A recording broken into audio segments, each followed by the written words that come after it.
EPICTETUS on Men and Women. From the Discourses. On Beautiful Appearance. Pericalopismo. Extracts.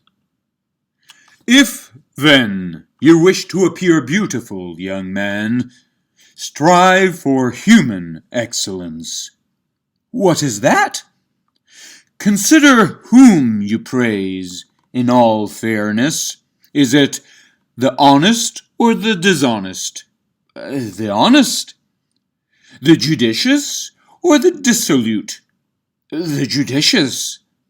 The temperate or the intemperate? The temperate. Then, if you make yourself into that, evidently you will be making yourself beautiful. But while you neglect these things, though you use every contrivance to appear beautiful, you must necessarily be deformed. You are a human being, an anthropos, that is, a mortal animal, capable of a rational use of things as they appear. And what is this rational use? A perfect conformity to nature. What is especially excellent in you? Is it the animal part? No. The mortal? No. That which is capable of the mere use of these things? No. The excellence lies in the rational part. Adorn and beautify this, but leave your hair to him who formed it as he thought good. Well, what other appellations have you? Are you a man or a woman? A man? Then adorn yourself as a man, not as a woman. A woman is naturally smooth and delicate, and if hairy, is a monster, and shown among the monsters at Rome. It is the same thing in a man not to be hairy, and if he is by nature not so, well, he is a monster. But if he depilated himself, what shall we do with him? Where shall we show him, and how shall we advertise him? A man to be seen, who would rather be a woman? What a scandalous show! Who would not wonder at such an advertisement?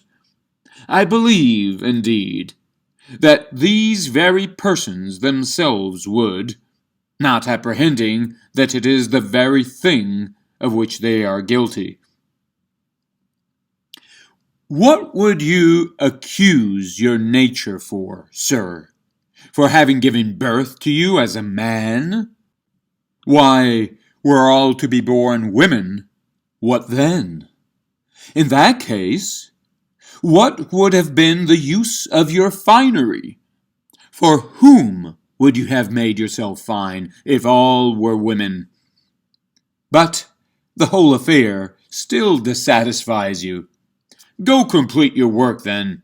Remove your manhood itself, and make yourself a woman entirely, that we may be no longer deceived, nor you be half man, half woman.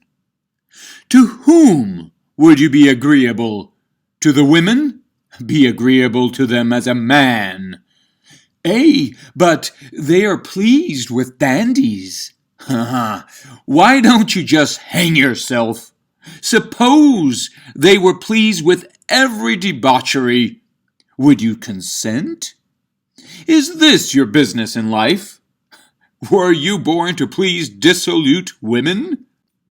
Shall we make someone like you, in the Corinthian Republic, for instance, governor of the city, master of the youth, commander of the army, or director of the public games?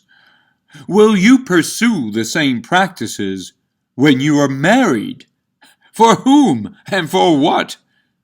Will you be the father of children and introduce them into the state, such as yourself? Oh, what a fine citizen, and senator, and orator! Surely, young man, we ought to pray for a succession of young men disposed and bred as you are.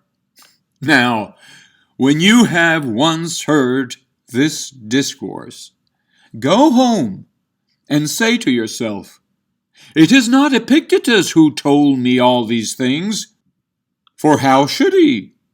But some propitious God through him.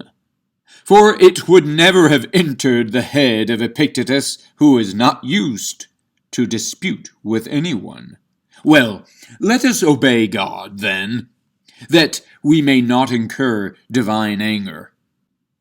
If a crow has signified anything to you by his croaking, it is not the crow that signifies it, but God through him.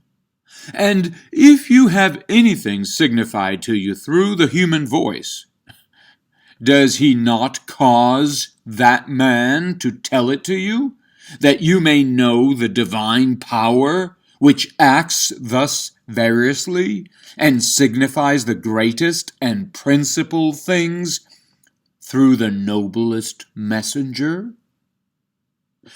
Hermes, descending from heaven, was to warn him, and the gods now, likewise, send a Hermes, the slayer of Argus, as messenger to warn you not to invert the well-appointed order of things, nor be absorbed in vain matters, but suffer a man to be a man, and a woman to be a woman, and a beautiful man to be beautiful as a man, a deformed man to be deformed as a man. For you are not flesh and hair, but character. If you will have it beautiful, then you will be beautiful. But all this while I dare not tell you that you are deformed, for I fancy you would rather hear anything than this. But consider what Socrates says to the most beautiful and blooming of all men, Alcibiades. Endeavor to make yourself beautiful. What does he mean to say to him? Curl your locks and depilate your legs? Heaven forbid, but rather order your character, cast aside your base doctrines. What is to be done with the poor body, then? Leave it to nature. Another has taken care of such things. Give them up to him. What then? Must one be filthy? By no means. But be in conformity with nature. A man should care for his body as a man, a woman as a woman, a child as a child.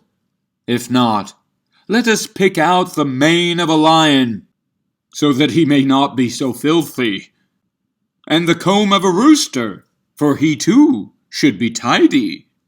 Yes, but let it be as a rooster, and a lion as a lion, and a hound as a hound.